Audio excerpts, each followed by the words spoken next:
आदरणीय सुशांत जी पारिक द्वारा जी न्यूज़ के माध्यम से कोरोना काल में लाखों लाख लोगों तक जिस दिव्य होली को पहुंचाया, उसको समझकर और अनुकरण करके हम भी निरंतर इस प्रकार के हाई क्लोरोफिक वैल्यू के बड़कूले मंगाकर यदि होली मनाते हैं तो निश्चित रूप से ये गाय और गोवंश के संवर्धन का साधन बनेगा।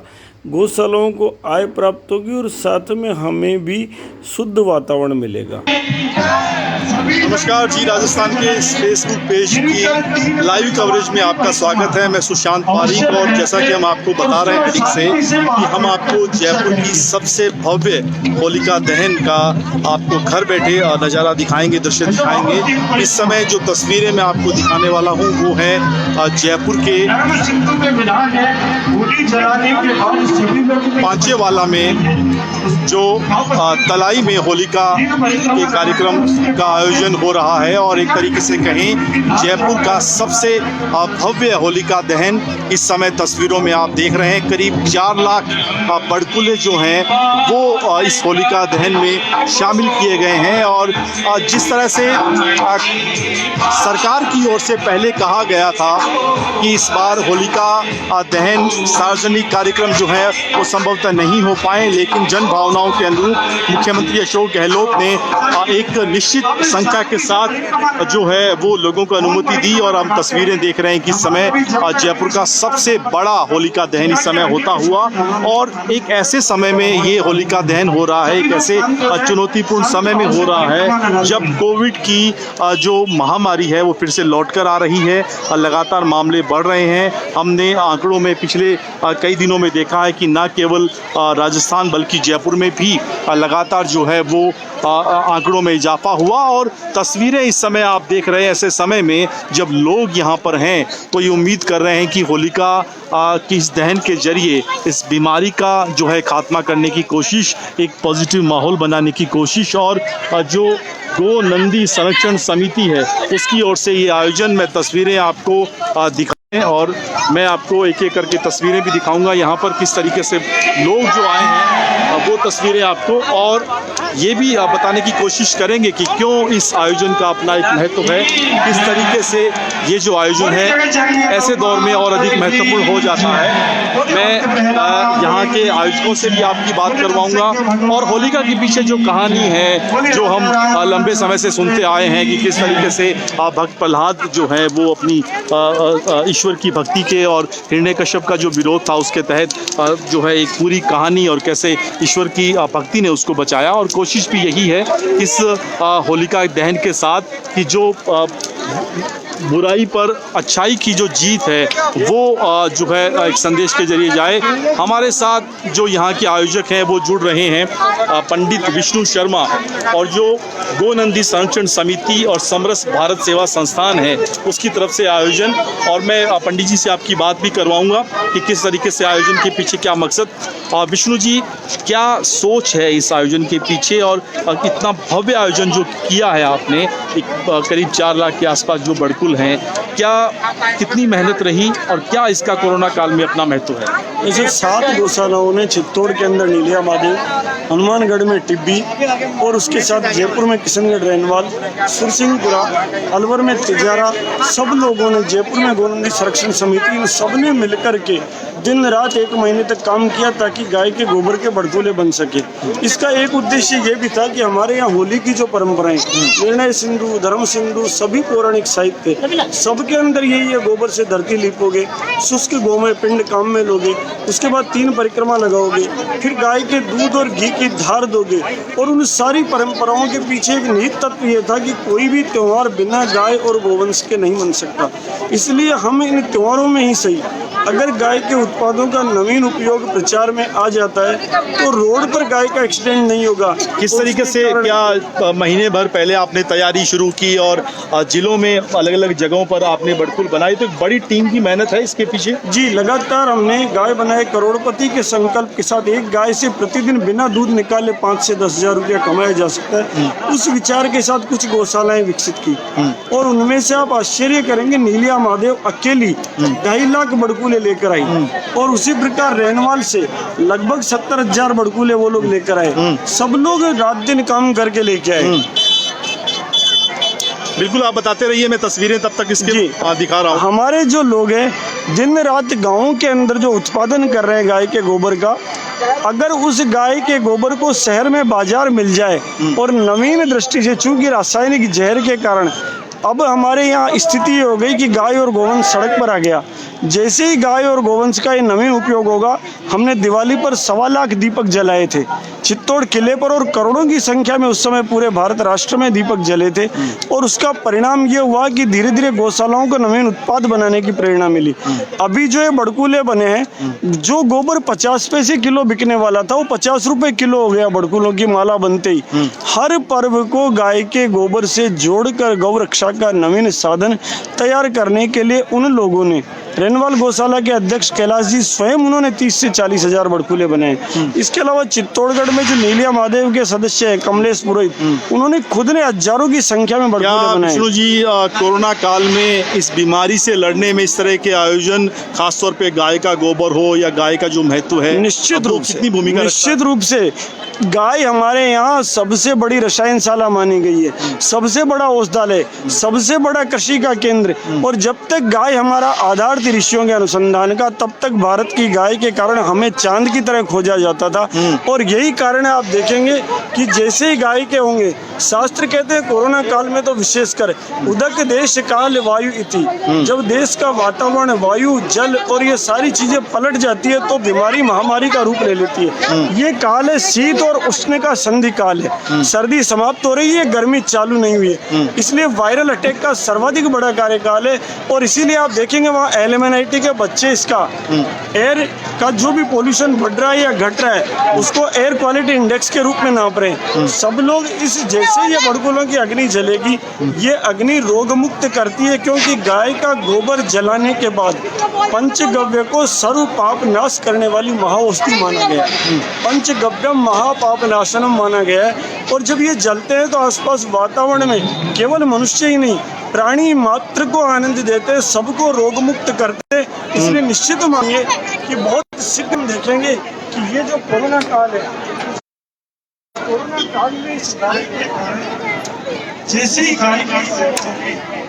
गाय के उत्पाद लोग जलाएंगे, निश्चित रूप से स्वास्थ्य ठीक होंगे और बहुत शीघ्र भारत राष्ट्र इस कोरोना जैसी महामारी से भी विजय प्राप्त करेगा, जैसे हमने पूर्व में चेचक आदि से मुक्ति प्राप्त की। पहले विष्णु जी, एक बार तो ये लगा था कि सरकार जिस तरीके से सतर्क थी, गंभीर थी और गाइडलाइन जो जारी की गई, तो लग रहा था कि आयोजन नहीं होगा, लेकिन फाइनली लोग आए हैं। मास्क भी हम देख रहे हैं, हालांकि अभी भी लापरवाही है, लोग उतना अलर्ट नहीं है जितना इस समय मौजूदा स्थिति में होना चाहिए। तो एक तरीके से लोगों को अवेयर करने के लिहाज से भी जो है संख्या बल उतना नहीं रखा गया है। बहुत अलर्ट किया गया, सबको निवेदन किया गया कि आपको घर बैठे होली देखने को मिलेगी। यहाँ भी मर्यादा तय की गई कि अंदर लोग बाग अधिक नहीं आए। फिर भी क्या है, लोगों ने पहली बार धरती गोबर के लड्डू गोपाल सुने थे दर्शन करने के लिए, होली के दर्शन करने के लिए, इतनी विशाल होली के लिए वो सब भी दूरी मेंटेन करते हुए ये काम कर रहे हैं। इसलिए वो होली के लिए सहज आकर्षण है। फिर भी आप देखिए, बड़ी दूरी बनाकर सब लोग स्वतः अनुशासन से खड़े, कोई भी होली दंड के नज़दीक नहीं जा रहा है। अंदर भी आपने देखा, जब 251 फीट की बड़कूलों की माला थी, सब लोगों ने मास्क लगा रखे थे, सबने एक दूरी मेंटेन कर रखी थी। स्वास्थ्य के लिए सतर्क रहते हुए पूर्ण अनुशासन, ये सरकार का अद्भुत निर्णय है, क्योंकि होली दंड माघ की पूर्णिमा को लग गया था और हिंदू समाज की प्रक्रिया अधूरी रहती यदि ये बैन रहता तो। उस हिंदू समाज को कृतज्ञता मिली है, आनंद मिला है कि इसे थोड़ी सी आंशिक छूट से उनके मन का उत्साह बढ़ा है, वो अपना धार्मिक आयोजन आनंद से कर पा रहे हैं। एक सवाल और, जिस तरीके से होली का दहन जो है हिंदू धर्म में या कहें सनातन परंपराओं में सबसे प्राचीन है, हम कहानी सुनते आए हैं ध्रुव की और हिरण्यकश्यप की, लेकिन भक्त प्रहलाद की भी, और ये सारी कहानियां हमें बुराई पर अच्छाई की जीत के बारे में बताती है। क्या उसका और भी महत्व है इन कहानियों के अलावा भी अगर हम बात करें तो?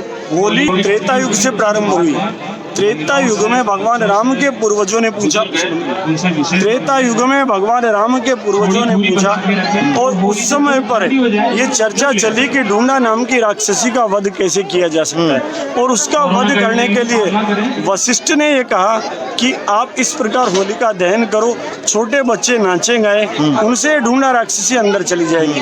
दूसरा वृत्तांत मिला प्रहलाद से कि तरह तरह के अत्याचार यदि पिता कर रहा है तो भी भक्ति का मार्ग नहीं छोड़े। ये प्रहलाद के जीवन का आदर्श मिला। यह आदर्श वो भी सुनाता है कि भगवान नरसिंह की कथा का बोध कराता है कि वो नारायण आता है। वर्तमान युग में भी गाय और गोबर के अन्य उत्पाद जब हमारे पास उपयोग में आएंगे तो हमें दूध की आवश्यकता कम हो जाएगी। दूध मुख्य उत्पाद नहीं होगा, उसकी जगह गोबर मुख्य उत्पाद बन जाएगा, क्योंकि गाय का सर्वोत्तम वर ही गोवर्धन है।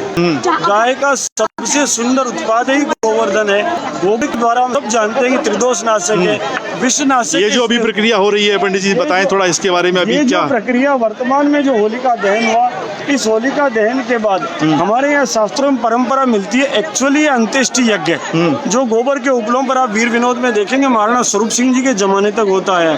ये गोबर के उपलों पर भक्त प्रहलाद सुरक्षित रह गया और होलिका चली गई, तो होलिका को मरने के बाद हमारे यहाँ बैर नहीं होता। पूर्ण विधि विधान से अंत्येष्टि के उपरांत घी और दूध, गाय के घी और दूध की धार दे करके उस अग्नि को शांत किया जाता है। ये शास्त्रों में धर्म सिंधु में उल्लेखित है।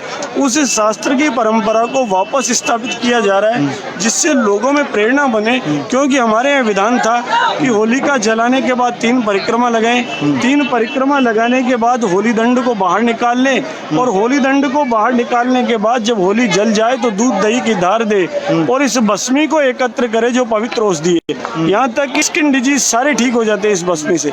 इस भस्मी का शरीर पर छिड़काव करें और सब लोग घर ले जा करके और इस भस्मी को घर में छिड़काव करें। साथ ही जो नवधान्य उत्पन्न हुआ है उस नवधान्य को सिकाई करे, जिसलिए इसको होली का नाम दिया गया है। ये आपने गले में जो पहन रखा है ये देखने में थोड़ा अलग भी लग रहा है, और इस तरह के आमतौर पे गले में पहना नहीं जाता है। क्या है इसके बारे में थोड़ा? सभी ने अभी गाय के गोबर है, गाय के गोबर से रक्षा सूत्र तैयार किए हैं। हम ये नवीन उत्पाद तैयार कर सकते हैं जो गाय बनाए करोड़पति मशीन से बनाया है। इसे आप हाथ पर ले सकते हैं और हाथ पर राखी के रूप में बांध सकते हैं, गले में रक्षा सूत्र बना सकते हैं। इसके साथ ही इसके अनेक उपयोग है जो किए जा सकते हैं। गाड़ी में लगाया जा सकता है रक्षा कवच के रूप में। एक नवीन उत्पाद के रूप में गोरक्षा का एक विशेष माध्यम बन रहा है। ये बहुत हाई क्लोरोफिक, ये बहुत हाई क्लोरोफिक वैल्यू का कंडा है जो अपने आप में आप देख रहे हैं बिल्कुल सुजानगढ़ के पेड़े जैसा लग रहा है। बहुत सख्त है, इसकी जलने की क्षमता बहुत अधिक है, इसलिए पेड़ा तैयार किया गया है। ये गोबर के कंडे तैयार किए गए। कुछ और प्रोडक्ट भी आप अभी गाय के गोबर से अनेक प्रोडक्ट अभी बना रहे हैं गाय के गोबर से। अभी हम लोग ईंट बना रहे हैं, आप देखेंगे गोबर के लक्ष्मी गणेश है, वहाँ पर आप देखें। कुछ तस्वीरें आपको मैं और भी दिखा दूं। यहाँ पर इस आयोजन को जो नाम दिया गया है वो है सीर की होली, और गोनंदी संरक्षण समिति और समरस भारत सेवा संस्थान की ओर से ये आयोजन, ये तमाम कलाकार इस समय आप देख रहे हैं। और जो मैं कुछ अद्भुत तस्वीरें आपको दिखाने वाला हूं, आमतौर पे ये तस्वीरें ग्रामीण क्षेत्रों में तो देखी जाती रही होंगी, लेकिन शहरों में इस तरह की तस्वीरें नहीं हैं। ये देखिए गाय के गोबर से देवी देवताओं की जो तस्वीरें हैं, हनुमान जी हैं, ये शायद लक्ष्मी माता की तस्वीर है, और ये छोटी तस्वीर आप देखिए। एक तरीके से गाय के गोबर को अब जो है रोजगार से जोड़ने की कवायद है और उन पुरानी परंपराओं की तरफ, उन जड़ों की तरफ लौटने की कवायद है। ये आप देखिए मेक इन इंडिया का जो नरेंद्र मोदी प्रधानमंत्री देश में जिन्होंने एक मिशन शुरू किया, जो लोगो था वो आप गाय के गोबर से बना हुआ देख रहे हैं। और इस तरह की और भी जो प्रतिमाएं हमें देवी देवताओं के चित्र हैं वो ये बेहतर पैकेजिंग के साथ जो गाय का संरक्षण करते हैं, गाय पालन करते हैं, वो गाय के गोबर से बना सकते हैं। ये जो सोच है ये इस मकसद से कि गाय को अगर जिंदा रखना है, गाय का संरक्षण पोषण करना है तो उसे रोजगार के साथ जोड़ना होगा। बिल्कुल यही लक्ष्य पोषण कर रही थी, इसीलिए माता है। वर्तमान युग में पोषण करें, आप आश्चर्य करेंगे। अभी जो नन्ही बिटिया सारिका बैठी है, ये नेशनल प्लेयर है क्रिकेट की। ये सुंदर मूर्ति, परसों जब प्रेरणा मिली मुझे कि इसको कलर करना चाहिए, आज इसे बुलाया। इतना सुंदर जब कलर होकर ये घर में जाएगी गोबर की मूर्ति, तो कितना आनंद आएगा।